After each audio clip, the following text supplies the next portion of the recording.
Vamos à última parte da nossa aula. Hérnia de hiato. Hérnia é sempre quando uma estrutura está fora do seu local anatômico, tá? Então, a hérnia de hiato é o surgimento anormal na saliência no hiato esofagiano, que é a passagem do esôfago para o estômago. E aí ele fica numa posição anormal. Isso pode provocar sangramento. Aqui, olha, nós temos hérnias hiatais aumentadas e alguns alimentos acabam não sendo dirigidos, né, no fluxo normal do peristaltismo e aí acaba ocasionando refluxo. Olha só, o estado normal do estômago, né, o esôfago, o estômago, e quando a gente tem uma hérnia axial, que 75% dos casos é dessa forma. Nós temos hérnia paraesofágica, 10% dos casos, hérnia mista e o estômago totalmente invertido. Tá? Então, eles realmente saem da estrutura da posição anatômica, né? Então, o que o enfermeiro deve avaliar? Avaliar queixas de azia, dor no peito quando se deita, o paciente se deita, fadiga, disfagia, que é a dificuldade de engolir, arrotos frequentes, garganta sempre inflamada. Então, o que o enfermeiro deve fazer? Recomendar e orientar aos pacientes, né, a mudança no estilo de vida e fazer o uso adequado do tratamento farmacológico prescrito.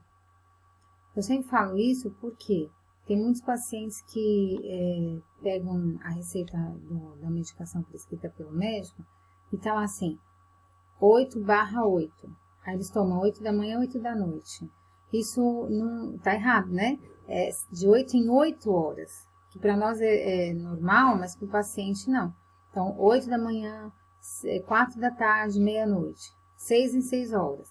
6 da manhã, meio-dia, 6 da tarde, meia-noite. Isso é importante, a gente está sempre orientando os nossos pacientes, tá bom?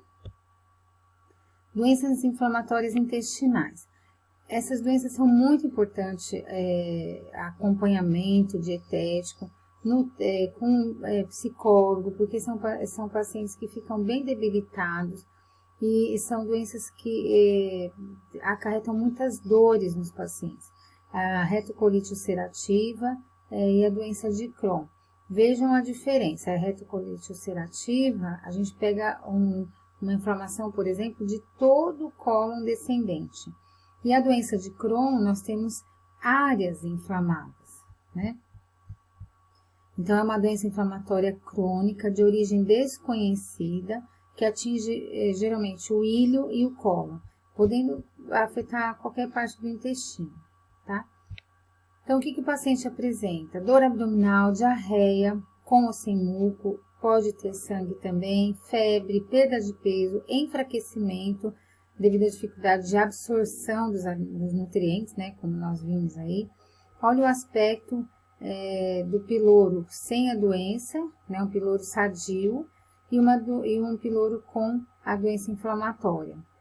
Então, é muito importante o enfermeiro orientar todo o tratamento dietético, o que o paciente pode comer e o que o paciente deve evitar, inclusive por questão relacionada à dor, né?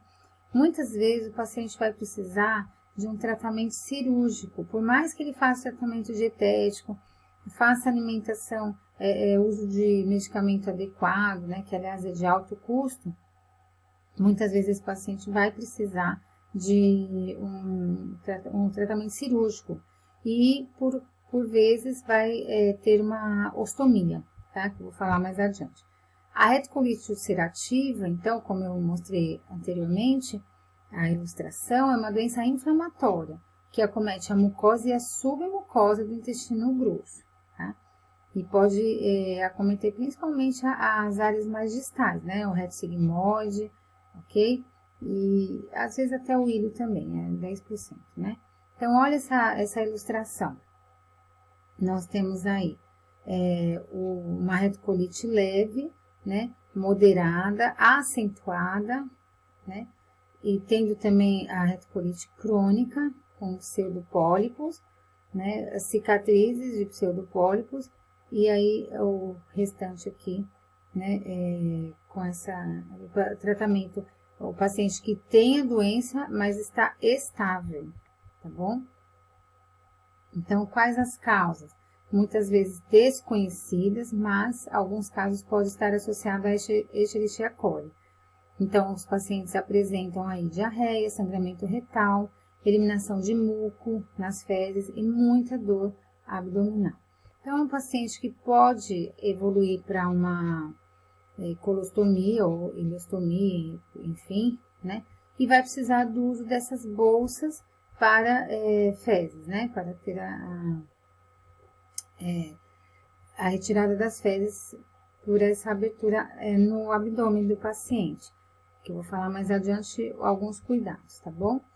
A diverticulite é uma doença também bem, assim, que afeta bastante a atividade diária do paciente.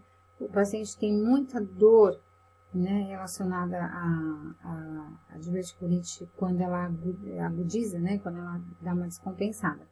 Então, é uma doença aguda de inflamação do divertículo, olha só, essas ilustrações. E pode ocorrer obstrução por fezes, por alimentos. E o maior problema, né, é estar relacionada a essa inflamação e que pode evoluir para infecção, tá bom? Então, é muito importante também orientar esses pacientes em relação à atividade física, controle de peso, a questão da dieta é muito importante, a dieta prescrita. Olha como está o divertículo normal e olha o paciente com diverticulite, como fica o aspecto da parede intestinal, tá? Nós também temos, no caso de doenças do sistema digestório na parte mais final, né, do intestino grosso, isquemias, né, isquemias intestinais. Vejam, aqui nós temos a circulação da mesentérica, né, uma rede de vasos bastante volumosa, e se houver a isquemia, né, nós temos aí um paciente com bastante queixa álgica, né, uma situação aguda, a gente chama de abdômen agudo, o paciente é grave, tem que ter uma intervenção rápida, né, porque ele pode realmente evoluir para óbito, tá bom? Então, um paciente que entra no pronto-socorro, que muitas vezes tem essa isquemia, essa obstrução, volvo do sigmoide, né, que muitas vezes até é uma torção, né, da alça intestinal. Então, é um paciente que vai evoluir para uma cirurgia, muitas vezes de emergência, como eu falei, e vai ter a confecção de um estoma, que é a abertura dessa boca da alça intestinal, tira-se, né, a parte acometida pela doença e abre-se essa alternativa aí de saída das fezes, tá bom? Então, o tipo, né, de estomia depende de onde vai estar sendo a boca do estômago, do intestino no abdômen do paciente. Então, pode ser uma colostomia, uma ileostomia, né? Uma jejunostomia, no caso, já é para dieta, né? Mas eu tô falando aqui da parte de saída de fezes, tá? Que aí, no caso, é na parte do intestino grosso mesmo. É um paciente que vai precisar usar bolsas, né? Os dispositivos que a gente fala, né? Bolsas de drenagem. Então, essas bolsas, gente, são várias marcas, são vários laboratórios, vários modelos de 2 peças, de uma peça só. Nós temos na nossa região polo de distribuição, tá bom? E aí os pacientes podem ir lá e pegar essas bolsas, porque elas são bem caras, tá bom? E tem que trocar, né, dependendo de cada paciente, às vezes troca um pouco mais, um pouco menos, se estiver bem adequada, dá para deixar alguns dias com a mesma bolsa. Vocês devem assistir esse vídeo de troca de dispositivo, tá bom? Que tá explicando direitinho como faz essa troca, ok? Então, agora vocês vão fazer as atividades da aula e vocês vão fazer no Google Formulário. que eu deixei lá no link do nosso grupo de WhatsApp, também está também no Google Sala de Aula. Então, vocês devem responder online, para que a gente entenda que os alunos participaram da aula, estão participando da atividade de um ponto, né, por módulo, ok?